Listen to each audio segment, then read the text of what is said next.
Hey everyone, what's going on? Jeff here from Films at Home, and today I've got another 4K review to do for you. We're going to be taking a look at Hereditary on 4K Blu-ray. I'll talk about the visuals, the audio, and any upgrades that you may have in this 4K disc, and whether it's ultimately worth upgrading over a 1080p Blu-ray. Now, if you're interested in movie collecting, 4K Blu-ray, home theater, that sort of stuff, please subscribe to the channel. I'd really appreciate that.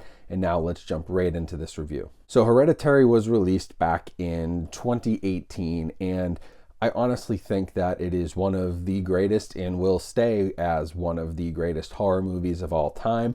I think Toni Collette got completely robbed for an Oscar. If this wasn't branded as a horror movie, I think she should have won an Oscar. It's one of the best acting performances that I've ever seen, and it was the debut film of Ari Aster, who now has gone on to make Midsommar and has a few more things in the works, and is going to be one of the biggest directors out there, I think, in the next few years, especially in the horror genre. We'll see what else he can tackle. Hereditary is an interesting movie because it is very well shot. It's like a really clean movie and looks really nice on the Blu-ray, but it's also very dark and it has a lot of blue tints to it. A lot of blue, a lot of gray, and very, very dark, shadowy moments.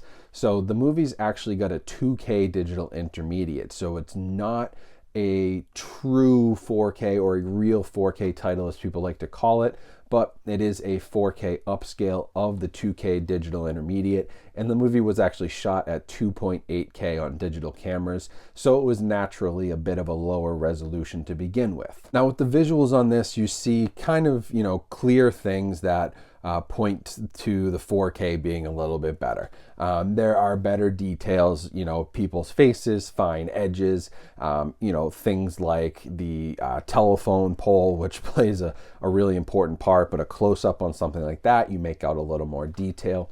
Typical things that you would usually see from an upscale, you're going to see here, just slightly better in terms of detail and a little bit more refined. But the thing that I was really looking for in this release was how the HDR was going to make a difference. Now, this disc does come with Dolby Vision HDR, which I think is now clearly the standard for HDR. You've got HDR10, HDR10 Plus in Dolby Vision. It's clearly Dolby Vision's game at this point.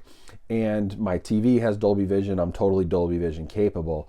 So I was checking the disc out, and the things I was really looking for were how much better is the contrast in the black levels? How much better is that tint, that bluish gray tint to the movie too much? And do the shadow details improve with HDR? That's what I was really looking for here, because I knew I wasn't going to get much of an increase in like detail and resolution because of the digital intermediate. Now I will say that it does help in some moments. The HDR, the blues in the tint, not overwhelming. They're actually nicely balanced. There are a lot of moments that just feel better. Skin tones to me always seem to look better in HDR than on standard Blu-ray SDR. So things like that I expected to see improved were improved slightly. Dolby Vision definitely helped with some of the contrast in the black levels, but I still lost a lot of detail in the shadows. And so I'm starting to think that is probably an intentional choice by the filmmakers, because they hide things in the shadows. Throughout this movie, there are people, objects, things hidden in the dark that add to the movie's kind of creepiness and the scare factor. There's a classic scene at the end of this movie where there is something up in the corner of a bedroom that I honestly didn't even see when I saw this in theaters for the first time until somebody pointed it out to me, and then rewatching it again, you see it, but it's definitely there. It's almost like this subconscious scare that you feel like something's in the room, and something is in the room, but you can barely see it, and when you do see it, that's a really creepy moment.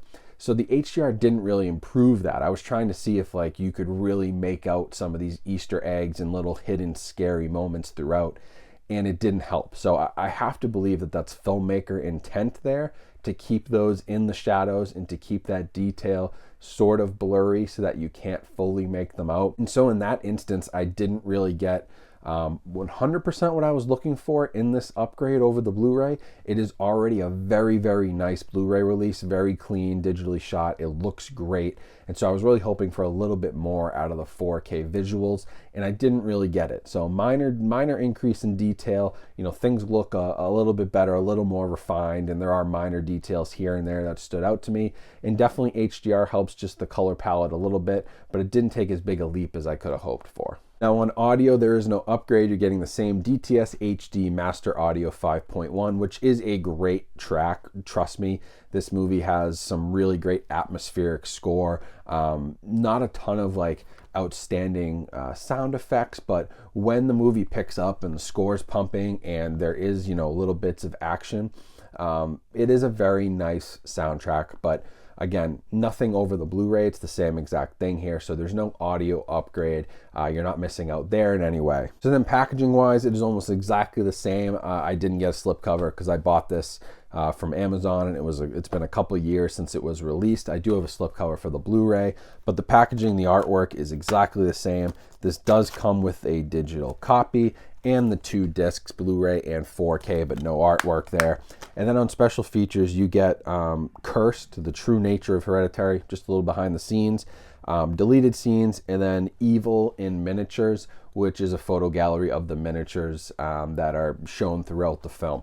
So those are on the 4K disc, but also nothing is on the 4K disc that wasn't on the Blu-ray, so no upgrade there either. So as much as I really was hoping for a big leap here, and I was also hoping that that's the reason why this hasn't really dropped in price, because I bought this at $17.99, and that was about the best price I could find anywhere on this title, and I've seen it kind of stick around the $20 price point even years after release, which is interesting because the Blu-ray currently sells for $5 flat. And I just can't justify this to you guys for $18. I would only, if this is your like one of your favorite movies of all time, I am glad I have the 4K. I always want the best experience, even if it's slightly better. But I'm also a crazy collector who does 4K reviews. So for the average consumer out there, I can't justify you guys spending $18, even $15 when you can buy this on Blu-ray for $5 and get almost the same experience. HDR and detail is a little bit improved here, and the 4K is definitely, as it usually is, the best option, but there just isn't as big a leap over the Blu-ray. And I would say, in my opinion, for the average consumer and for most people, even with higher end home theaters, this one's not going to be worth your upgrade to 4K. Save your money, buy the Blu-ray for $5, and spend that extra money on some of these other 4K titles, which may have a bigger leap in the upgrade status for you. So that's it for the review. If you are interested in the 4K, I'll certainly leave a link for you guys to buy that. That helps support my channel, but I'm also going to leave a link to the Blu-ray. If you haven't seen this movie, you really need to see it. And if you're watching it on Blu-ray, that's a very good physical media experience. It's one of the better Blu-rays of the last few years, in my opinion. A24 doesn't miss with their stuff. So links to both of those down in the description. Also, make sure to subscribe, have your notifications on, and like this video. Liking the video is a really passive way to help support, because that drives this to more people, and more people see physical media. That's good for all of us. And make sure to find me on Instagram and TikTok on social media. Also check out all the other links in my description for ways that you can support me and the channel. I'd really appreciate that. So thank you for watching this review. Hope you guys have a great rest of your day. Stay safe and stay healthy out there, and I will talk to you guys soon.